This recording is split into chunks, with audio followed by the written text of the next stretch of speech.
Bienvenue sur le podcast Trouver sa voie. Je suis Alban Mas et j'accompagne mes clients à définir une carrière qui leur ressemble. Ce podcast reprend en replay les lives qui ont lieu chaque jeudi à 13h30 sur LinkedIn. Vous pouvez aussi retrouver les replays sur mon site albanmas.com et sur ma chaîne YouTube. Je vous souhaite une très bonne écoute.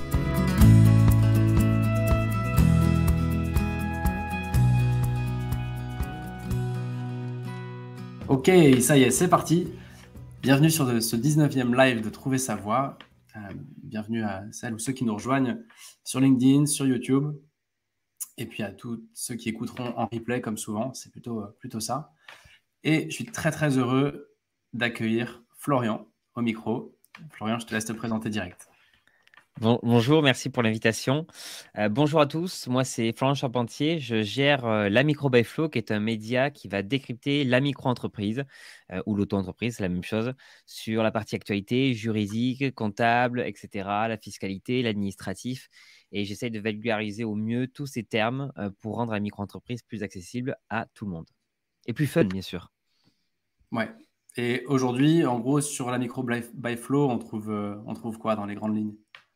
Alors, on va pouvoir retrouver le site, la Micro by Flow, où il y a toute l'actualité, tous les articles qui vont traiter de la micro-entreprise. Il y a des chatbots, des petits assistants en ligne pour pouvoir aider à toutes les formalités. Il va y avoir une chaîne YouTube avec pas mal de vidéos qui expliquent un peu tout ça. Et après, des réseaux sociaux, Facebook, Instagram, un peu TikTok, pour pouvoir aussi me retrouver si vous voulez avoir des informations un peu supplémentaires. Et je fais aussi des consultations privées pour parler micro-entreprise si vous avez une problématique précise. Voilà. Super. Et tu nous rejoins de Je suis d'Agen, entre Bordeaux et Toulouse. J'ai Ok. j'ai un petit accent du sud. Voilà. Bon, super. Bienvenue pour cet épisode. Et voilà, pour ceux qui nous rejoignent, aujourd'hui, on va parler micro-entreprise égale auto-entreprise. Je ne dis pas de conneries jusque-là. C'est ça, tout à fait. Tout à fait. Et donc, pourquoi est-ce que je voulais qu'on parle de ça aujourd'hui ? Tout simplement parce que dans les accompagnements, dans les coachings, dans les réflexions d'orientation de chacun, il y a souvent une question qui revient. C'est, OK, si je crée ma boîte, est-ce que je le fais en SA, SARL ou est-ce que je le tente en auto-entreprise ? C'est un truc qui revient très, très souvent. Et l'auto-entreprise, comme c'est vraiment, en gros, c'est c'est plug and play, quoi, ça va assez vite. C'est ça. C'est une option qu'on envisage rapidement. Et aussi parce que il arrive fréquemment qu'on se dise, je ne suis pas en mesure de quitter mon boulot aujourd'hui, je ne peux pas tout plaquer comme ça, c'est pas safe, donc je me donne quelques années pour monter un business en side. Et quand mon chiffre business dépassera mon salaire, là, je lâcherai tout. Et donc, pour ça, il n'y a pas 36 000 solutions. C'est vraiment la micro, souvent le plus adapté. Et donc, ça, c'est une première raison.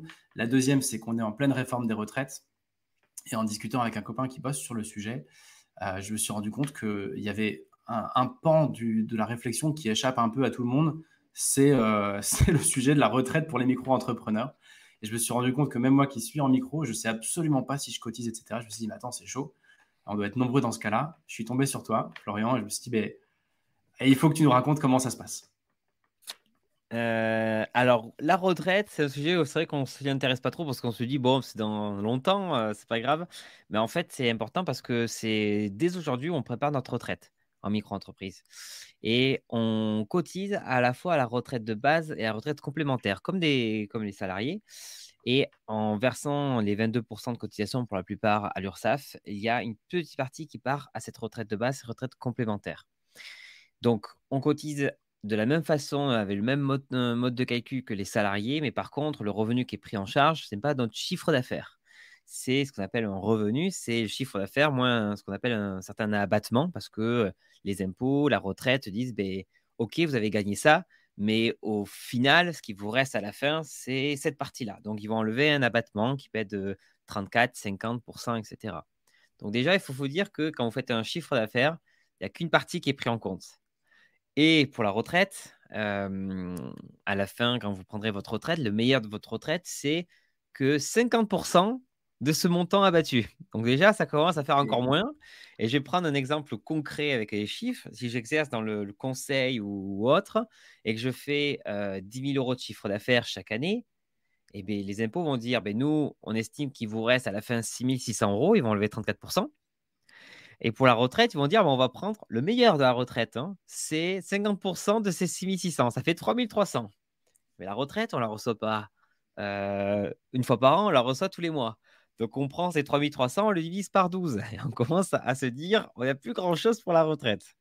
Donc, c'est pour ça que c'est Ok. important de pouvoir préparer la retraite dès le début, de savoir quelle sauce on va être mangé, j'ai envie de dire, et pouvoir la préparer dès le début. Il existe plein de façons de la préparer, quoi. Voilà. Ok. Là, tu es sur un scénario un peu side job, 10 000 euros de chiffre par an, tu vis pas là-dessus. Oui. Du coup, ça reste le même calcul. Si quelqu'un se dit, OK, enfin, tu vois, je prends mon cas perso, promis, c'est pas juste pour moi que je fais l'épisode, hein, mais tu vis dessus, tu fais du coup, je sais pas, 50 000 euros de chiffre par an, ça reste le même calcul. Abattement de 34% et 50%. 34% voilà, c'est ça. Pour les activités de conseil, les activités libérales. Après, ceux qui font, par exemple, des activités un peu plus manuelles, artisanales, c'est du 50%. Et après, ceux qui font l'achat-vente de marchandises, 71%. Donc, l'abattement est encore plus grand. Et donc, la retraite sera moins grande, on va dire, moins élevée. Donc, c'est le même calcul. C'est 50% des revenus, donc le chiffre d'affaires moins abattement, des 25 meilleures années de la carrière. En gros, c'est OK. ça pour la retraite de base. Ouais. OK. Donc, si on essaie de faire un petit raccourci, grosso modo, c'est plus ou moins autour d'un 30%, 35, enfin, un tiers de ton Ouais, chiffre, quoi. ouais, c'est ça, exactement. Un tiers de ton chiffre, enfin, pas du chiffre, parce que du coup, ils font déjà l'abattement de 34%. Donc, j'ai pas calculé. Ça serait bien de calculer le Ouais, il faudrait pourcentage faire un petit direct. peu qu'on fasse le truc. Mais en gros, si tu enlèves 34 et que tu enlèves encore 50, ça fait ouais, 25 ou 30% de ton chiffre brut, quoi. Voilà, donc du Dans coup, ces eaux-là, faudrait qu'on fasse le calcul. ouais, il reste plus grand-chose à la fin. Ouais. C'est pour ça qu'il faut se dire, ben tiens, il faut peut-être faire beaucoup de chiffre d'affaires. Et même si on fait beaucoup de chiffre d'affaires, il y a quand même un plafond, un plancher à la retraite qui est pour la retraite de base qui est de à peu près de 1700 euros. Donc même si je fais 1 million de chiffre d'affaires tous les ans, ce que je vous souhaite, bon, là vous sortirez d'un micro très rapidement, Ouais. eh bien, on est bloqué qu'à 1700 euros et quelques pour la retraite de base. Et après, il y a la retraite complémentaire qui vient se fixer par-dessus, quoi. Mais voilà, en Ouais. gros, Donc pour en fait, expliquer. attends, en fait, on est en train de se dire là que, enfin, si je transpose un peu le truc, ça veut dire que si tu fais une micro et que ça marche, tu restes pas en micro, en gros. Eh bien, si tu fais le micro et que ça marche, oui, si tu fais plus de. Les plafonds, là, pour l'instant, qui sont de 72 000, ben, au bout de 2 ans, tu dois sortir de la micro-entreprise. Oui, Mais, de toute façon, c'est déjà prévu, ouais. Ouais. mais pour la retraite, ce que je disais, le plafond retraite, il est pareil pour les salariés, en fait. Donc, si je suis salarié, je gagne 6 000 euros par mois. Ma retraite de base, elle est fixée. Malheureusement, elle est bloquée à 1700 euros pour la retraite de base. Donc, voilà, c'est pour ça qu'après, il faut réfléchir à d'autres façons entre guillemets, Ok. d'investir pour sa retraite. Ok. Et donc, quand tu disais faut y penser dès maintenant, concrètement, tu mets quoi derrière? Ça veut dire quoi? Ça veut dire des complémentaires? Ben, c'est ça, il peut y avoir de prendre une genre de prévoyance retraite. Donc, on va prendre les 2 exemples. Le premier exemple, c'est que je suis en micro-entreprise, enfin indépendant et en même temps, je suis salarié. Là, du coup, ce qui va se passer, c'est que, via notre activité salariée, on va cotiser pour une caisse retraite, on va valider ce qu'on appelle des trimestres retraite et avec notre micro-entreprise, on va faire la même. Ce qui va se passer, c'est que la micro-entreprise, on va dire que ça va être, le chiffre d'affaires qu'on va faire va être un petit bonus pour la retraite, surtout complémentaire. Donc, je suis salarié en micro-entreprise. La retraite que je me constitue, si je continue les deux, eh bien, ma micro-entreprise, les revenus, ça va être qu'un petit bonus que je vais avoir à la fin. Par contre, si je suis que en micro-entreprise, j'ai plus d'activité salariée à côté, ou alors je suis à Pôle emploi, peu importe. Ouais. Et là, il n'y a que les revenus de la micro-entreprise qui vont être principalement pris en compte. Donc, il faut ça préparer en disant, OK, si je suis que en micro-entreprise, combien je pense faire dans les prochaines années de chiffre d'affaires? En faisant ce chiffre d'affaires, combien je pense espérer avoir à la retraite? Il y a des sites qui permettent de le voir. Il y a info-retraite.fr, qui est un site officiel. Et si c'est pas assez, si on se dit ben, on cotise pas assez, on fait pas assez de chiffre d'affaires, c'est penser à prendre ce qu'on appelle un produit d'épargne qui est par exemple le PER, le plan épargne retraite, qui est une prévoyance, qui est en gros Ok. un produit d'épargne où on place des sous qui évoluent, qui montent, qui descendent, etc., qui sont là, qui sont bloqués jusqu'à notre retraite. Il y a des conditions pour le débloquer et on va pouvoir le débloquer directement à notre retraite pour avoir quand Ok. même Et ça, c'est un truc que tu vois avec ta banque ou avec, ou bah, tu vas sur Internet, tu cherches C'est ça. PER, plan épargne retraite, il y a deux. Alors, c'est des produits d'épargne comme on peut en trouver pour l'assurance vie. C'est très similaire à l'assurance vie en termes de fonctionnement, etc. Mais du coup, il y a le plan épargne retraite. Moi, je donne un exemple. J'ai 30 ans. Je place 100 euros par mois. Et bien, à ma retraite, je pourrais, en plus de la retraite que j'aurai totale, j'aurai à peu près entre 400 et 500 euros de plus par mois grâce à ce PER. Voilà, pour donner des exemples peu chiffrés. Tu dis que tu places 100 Je place 100 euros par mois. Là, je mets et au 100 bout euros du par compte, mois. quand tu seras éligible à la retraite, ça fera, à l'échelle d'une vie, ça fera 500 euros par mois, quoi. C'est ça, 500 euros en plus que la retraite de base, la retraite complémentaire. Et là, mon PER, lui, va me verser pratiquement 500 Ok, euros tous les mois de plus. Donc, c'est ok. plutôt intéressant. Ouais, ok, intéressant, ouais. Oui, Donc, en gros, si on résume, première question qui était de dire à quel point on est couvert en tant que micro sur la retraite, on est couvert grosso modo à hauteur de 20% de ton CA avec un plafond à 1700 euros, si je le c'est fais ça. très simple. Alors, le plafond là, à 1700 euros, c'est pour la retraite de base. Après, il y a la retraite complémentaire qui est un petit bonus. Donc, si je devais vraiment prendre la totalité, je ne sais plus, je pense que ça peut monter jusqu'à 2200 ou 2000 euros et quelques si on prend la retraite complémentaire. Mais si on se base sur la retraite de base, oui, c'est planché à 1700 euros. Donc, faut pas, entre guillemets, il faut pas faire trop de chiffre d'affaires, mais il faut surtout ne pas en faire pas assez en fait. Donc, Ouais. Ok, écoute, merci. C'était vraiment une question que je me posais. oui. Et je pense que quand on crée une micro, c'est vraiment la dernière question qu'on se pose. Tu vois, enfin, à chaque fois, pour moi, c'est ce que j'entends, hein, de mes clients, Mmh. c'est est-ce que je vais avoir le droit au chômage? Euh, Est-ce que c'est difficile à monter techniquement, administrativement? Oui. Et comment est-ce que je vais faire assez de chiffres pour pouvoir en vivre? Bon, on n'est pas là pour parler de comment on monte tout ça. Ça, c'est ton boulot et c'est pas le sujet Mmh. d'aujourd'hui. Le sujet de est-ce que je vais faire du chiffre, bah, c'est propre à chacun. Oui. Le coût du chômage, on en parlera à la fin. Mais tu vois, en tout cas, la couverture sociale en dehors du chômage, moi, j'ai l'impression que personne n'y pense au début. Oui. Et du coup, j'en arrive un peu à mon deuxième point, qui est au fond sur quoi tu es couvert et sur quoi tu n'es pas couvert quand tu es en micro, socialement. Alors, socialement, encore, j'ai toujours prendre l'exemple quand on est salarié et quand on est qu'en micro-entreprise. Mais en micro-entreprise, on cotise pour la maladie, la paternité, la maternité, l'accident, l'invalidité décès, la retraite de base, la retraite complémentaire. Et on cotise via un forfait, donc les 22% de notre chiffre d'affaires qu'on donne à l'URSSAF. On ne cotise pas pour le chômage, on ne cotise pas pour la prévoyance santé, qui est une genre d'assurance santé privée, et on ne cotise pas pour la complémentaire, la mutuelle. Donc ça, c'est à nous de l'avoir à côté, de souscrire à côté. Euh, donc, on peut avoir, si on est malade, on aura la Sécu, on aura le même remboursement des médicaments ou des consultations au médecin que si on était salarié, peu importe le chiffre d'affaires qu'on a fait, parce que la Sécu va rembourser ce qu'on appelle un forfait de base, Ouais. et que j'ai fait 1 euro en micro-entreprise ou que j'ai fait, je ne sais pas moi, 10 000 euros, je vais être remboursé de la même façon sur mes consultations médecins que si j'étais salarié. Par Ok. contre, ce qui va changer, c'est les indemnités qu'on va recevoir en cas de maladie ou d'accident, en cas d'arrêt de travail. Parce que quand on est salarié, ben, c'est notre patron qui nous paye une partie de nos charges, etc. Et tout. Quand on est en micro-entreprise, eh ben, c'est en fonction de notre chiffre d'affaires.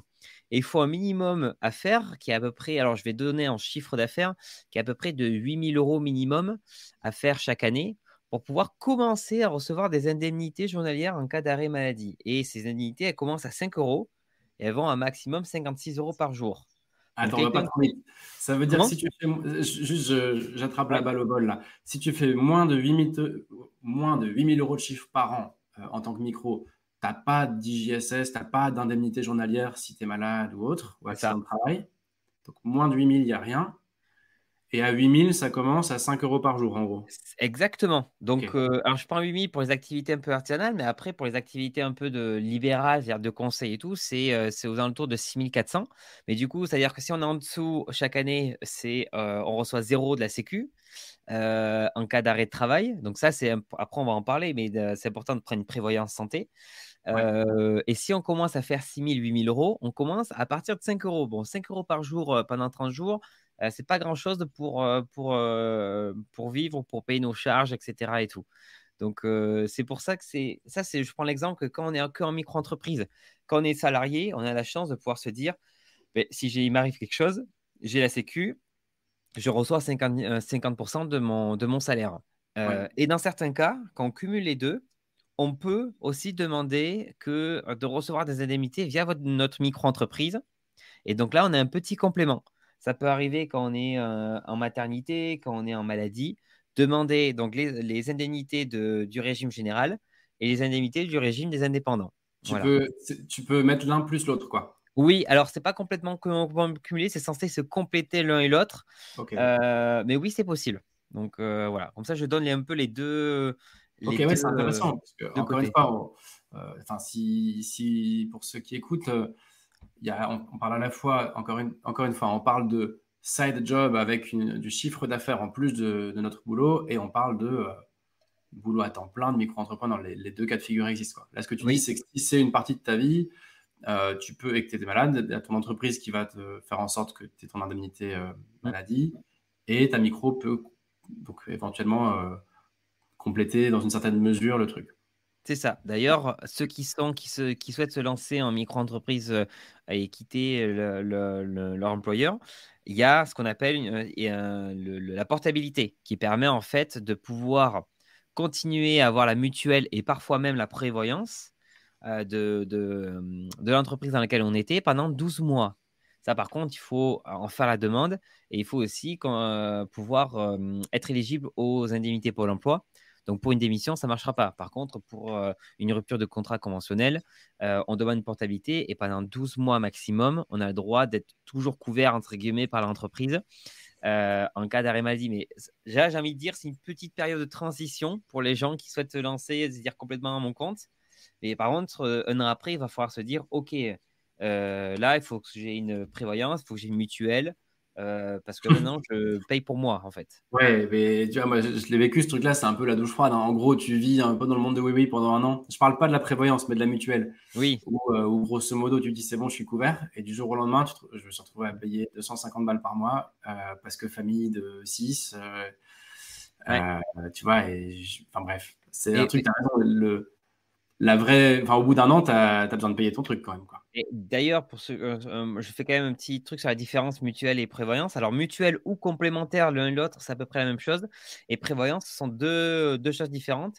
La mutuelle ou complémentaire, elle est là pour dire on va vous donner un petit complément sur la partie remboursement des soins ou remboursement des médicaments, des consultations, médicaments, etc. Donc, la Sécu rembourse un petit truc.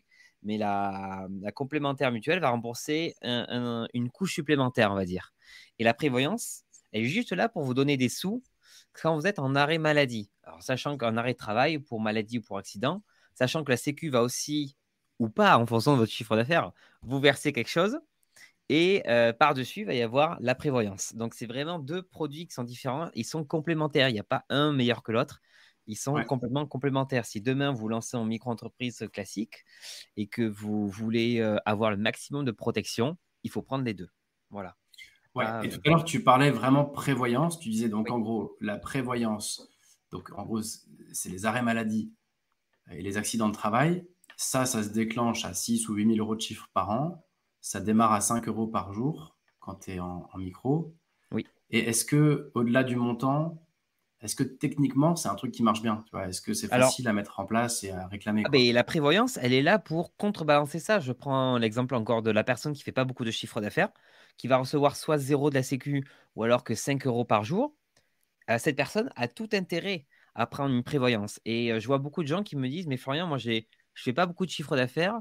Je vois pas pourquoi je payerais une prévoyance alors que je fais pas beaucoup de chiffre d'affaires. Mais moi, je dis, c'est parce que tu fais pas beaucoup de chiffre d'affaires que tu dois en prendre une.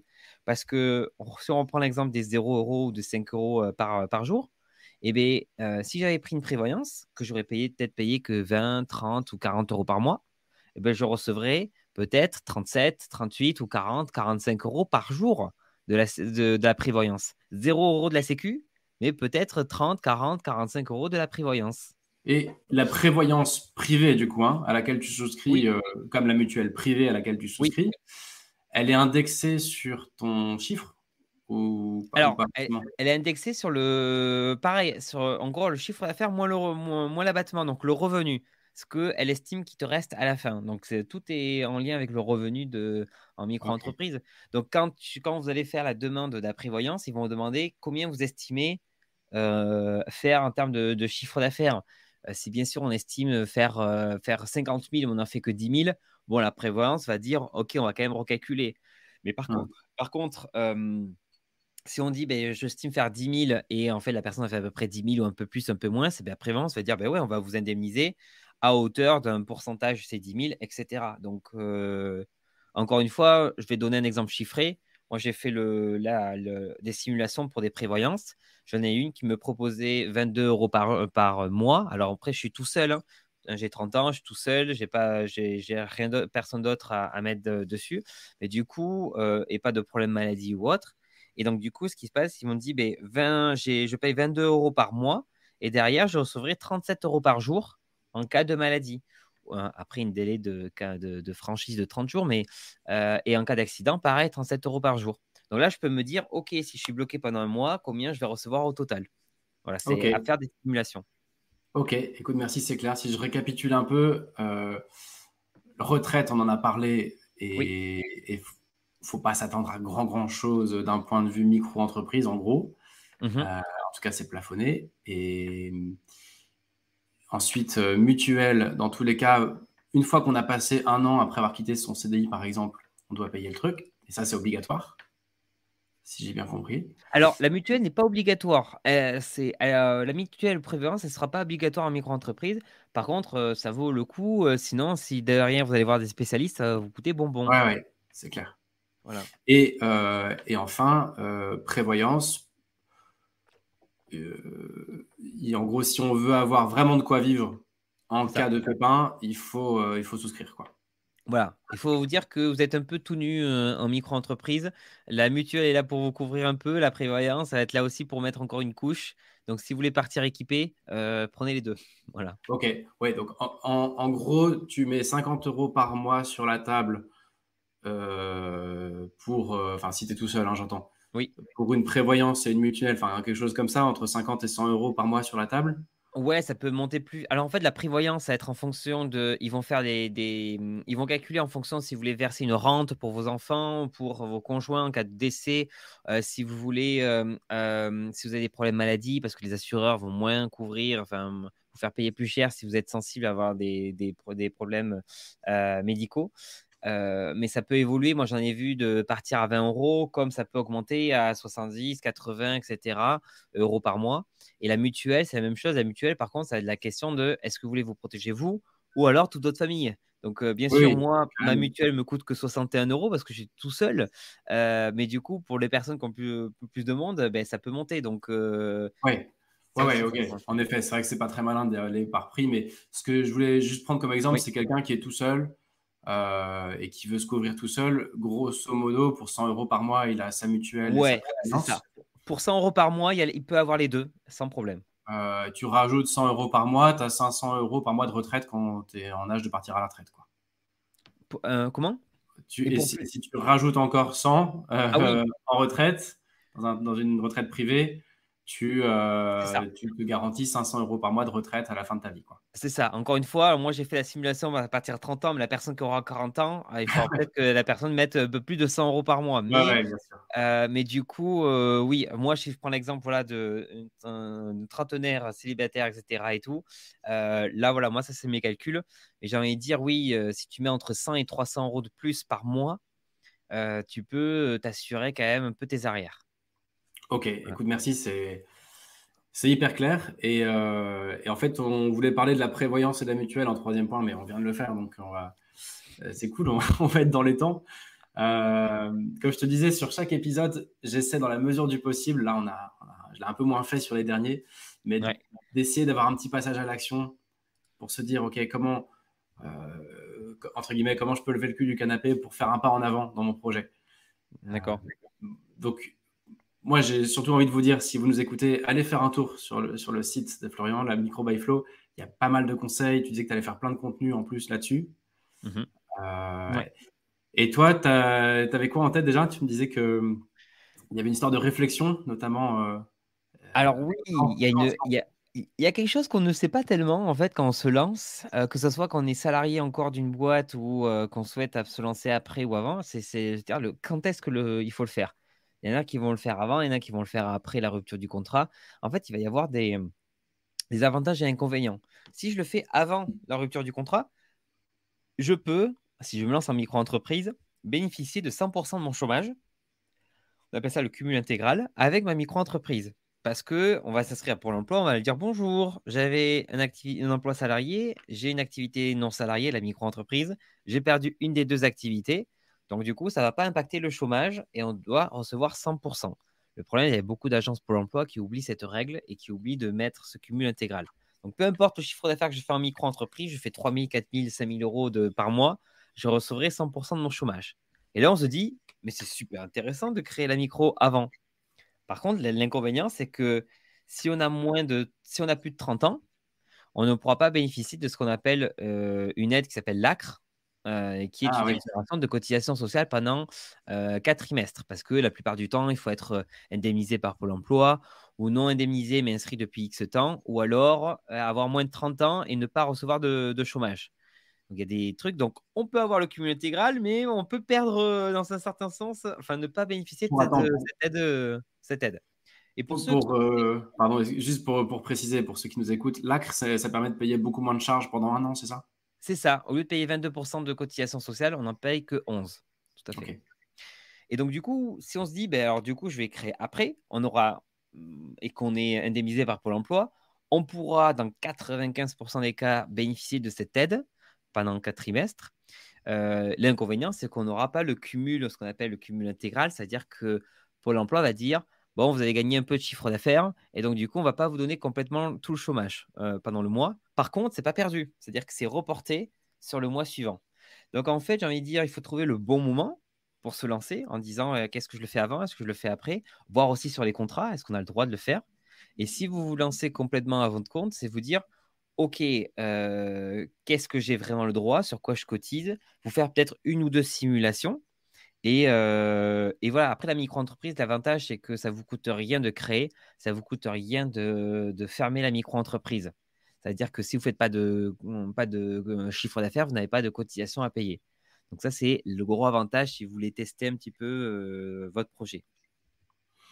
Ok, j'essaie de vérifier que j'ai bien compris le truc. Si tu crées ta micro avant la rupture conventionnelle ou avant la démission, non, Avant la rupture de démission, contrat, il n'y a pas de chômage. indemnisé. Ouais, Ouais, ouais. Donc avant le licenciement économique, licenciement ou rupture. c'est ça. Pas le licenciement pour faute grave parce que ça marche plus, ça. Non, ouais, ça marche plus. Ouais, ouais, ouais. Euh, Éco. mais en gros, donc tu crées ta micro avant, tu reçois quoi qu'il arrive ton chômage tous les mois. Et en revanche, tu peux pas bénéficier de l'ACRE. Tout à fait. Et si l'agence te paye pas ton chômage, c'est qu'il y a un problème et il faut taper un peu du poing sur la table et tu as le droit, quoi. En gros. Tout à fait. Deuxième cas de figure, tu crées après. Donc là, pour le coup, Pôle emploi va déduire de ton chômage de ton chiffre. Et par contre, tu peux demander l'ACRE. Tout à fait. Et, Voilà. et toute la déduction, ça reste dans ta besace. C'est juste que ça décale tes droits de X années, quoi. Ou X Tout mois. à fait. Parfaitement clair. Bon, bah écoute, c'est clair tout ça. Merci, c'est cool. Et donc, toi, ton conseil là-dessus, c'était quoi? C'était de dire réfléchissez bien avant de lancer le truc, quoi, c'est ça? Ouais, c'est en gros, j'ai envie de dire déjà vérifier sur vos contrats qu'il n'y a pas de clause qui vous interdit de créer une entreprise à côté. C'est après vous poser la question du OK, si c'est un truc que je veux tester, et rien ne me coûte à le faire avant, etc. Bon, attention pour les aides, il faut vérifier par rapport à ce qu'on va être en rupture de contrat, etc. Comment ça va se passer. Et après, j'ai envie de dire, ne vous bloquez pas par rapport à tout ça. Si demain vous avez une passion, un hobby, quelque chose comme ça, vous voulez vous faire rémunérer, vous avez déjà des clients potentiels ou autres, et lancez-vous. Lancez-vous en micro, testez le projet, vous verrez. Vous attendez pas, attention, le Xème jour pour en fait pouvoir tout cumuler. Non, lancez-vous. Le principal, c'est se dire, ben, tiens, on devient autonome. Et voilà, vous testez l'activité. Et si vraiment ça marche pas, vous pourrez refaire marche arrière, quoi. Donc, Ouais. Voilà. Après, là-dessus, pour apporter un éclairage un peu plus orientation, un peu Oui. moins technique micro, il y a des dispositifs de financement quand tu veux changer par exemple, faire une reconversion. Et dans ces dispositifs, il y en a qui n'aiment pas trop quand tu as déjà créé ta boîte avant. Donc, tu as peut-être un deuxième niveau de réflexion, mais ce n'est pas le même sujet. Et donc, en tout cas, merci, c'est hyper clair pour la partie micro. Bah, écoutez, avec C'est- plaisir. Et une petite astuce encore qui existe, ça peut être pour les gens qui ne peuvent pas négocier de rupture conventionnelle avec leur employeur. Il existe le procédure de démission pour création d'entreprise. Donc, c'est-à-dire qu'on dit, on va avoir une commission on va leur expliquer notre projet de création. On va leur montrer qu'on a fait 2-3 recherches quand même dessus, qu'on a fait quand même, pas un business plan, mais qu'on a fait quand même des recherches sur ce qu'on souhaite faire. Ce n'est pas juste comme ça du jour au lendemain. Et bien là, pour des missions, ça a été validé. On peut bénéficier des allocations pour l'emploi. Donc ça, c'est la petite astuce pour les gens qui sont bloqués sur la partie rupture. Et Voilà. ce truc-là, si mes souvenirs sont bons, il est soumis à la condition d'avoir bossé 5 ans. C'est ça, tout à Et tu as fait. le droit d'avoir eu 8 jours, je crois, un peu de gap entre deux contrats, tu vois, deux postes. C'est pas Ah oui, forcément un ouais. seul poste, mais Ouais, il faut voir les conditions, c'est ça. Ouais, il faut voir quand même Ouais, les conditions, mais ça peut être intéressant pour les gens qui sont vraiment bloqués en disant, mais mon employeur voudra jamais. Alors qu'il y a toujours des solutions. Et Voilà. sur ce truc-là, c'est clair. Et en plus, ce dispositif-là, il est pas trop politisé. C'est-à-dire que, en gros, ça passe tout le temps. Si ton dossier, si ça ressemble un minimum à une reconversion ou à une création de boîte, ça Voilà, passe. c'est ça. Alors Faut que, pas se dire que demain, voilà. tiens, en fait, je vais me lancer dans ça, je sais pas comment ça va se passer. Là, ils vont te dire non. Par contre, Non, si tu as montré que tu connaissais un petit peu les démarches, comment ça va se passer, etc., ce que tu vas payer, ils vont te dire, OK, ça. Et en fait, il faut que le projet soit réel et sérieux, ils ont dit. Voilà, en gros. ouais, c'est ça. Alors Voilà. que d'autres dispositifs comme un truc qu'on appelle le projet de transition pro, qui est financé par France Compétences, c'est des gros machins, tout ça. C'est D'accord? beaucoup plus politique et c'est soumis D'accord. un peu au feeling des gens qui vont lire le dossier. Ah oui, Contrairement à ce que tu viens de dire là, où là, pour le coup, tu as le droit, c'est quasiment 100% acquis, pour peu ah que ce oui, soit disait réel et sérieux, c'est ça? c'est ça, exactement, tout Ouais. à fait. Voilà. Ouais. Donc Super, bah ouais, écoute, Florian, merci beaucoup, on est dans les temps, c'est cool. On a fait le tour en une demi-heure. impeccable, Euh, génial. je vais envoyer le lien de ton site sur les commentaires. N'hésite pas à rajouter le lien des 2-3 sites dont tu parlais. Je ne sais plus trop au Oui, début là. inforetraite.fr, ouais. Ouais, c'est ça. Et puis, bah, écoute, merci infiniment d'être venu nous clarifier tout ça. Eh bien, C'est avec grand cool. plaisir, merci beaucoup pour l'invitation en tout cas. Et voilà, n'hésitez pas à partager en commentaire des idées, des retours d'expérience. N'hésitez pas à aller faire un tour sur la Micro by Flow notamment sur la partie blog. C'est vraiment fourni. Moi, j'ai appris plein de trucs sur ton site. Et puis voilà, si vous écoutez version podcast, et surtout sur Apple Podcast, je crois que vous êtes nombreux là-dessus. N'hésitez pas à mettre un commentaire, parce que c'est ça qui fait vivre aussi le podcast. Et pareil sur YouTube, etc. Et d'ailleurs, je crois que toi aussi, tu animes une chaîne YouTube, et on C'est n'a pas ça. beaucoup parlé. C'est ça, C'est la Micro exactement. by Flow aussi? Tout à fait, ouais. J'ai tout brandé de Yes. la même façon. Bon, bah nickel. Merci beaucoup. Et puis, bah, pour ceux qui nous écoutent, à la semaine prochaine. On aura aussi au micro un invité, 2 invités d'ailleurs, qui vont parler de ton dernier sujet, Florian, qui était comment faire quand tes boss veulent pas te donner une rupture, ou plutôt quelle est la bonne Ah, stratégie pour obtenir une rupture. belle transition du coup. Voilà, tout ça, c'était calculé. Super. Allez, j'arrête la diffusion. À la prochaine. Merci.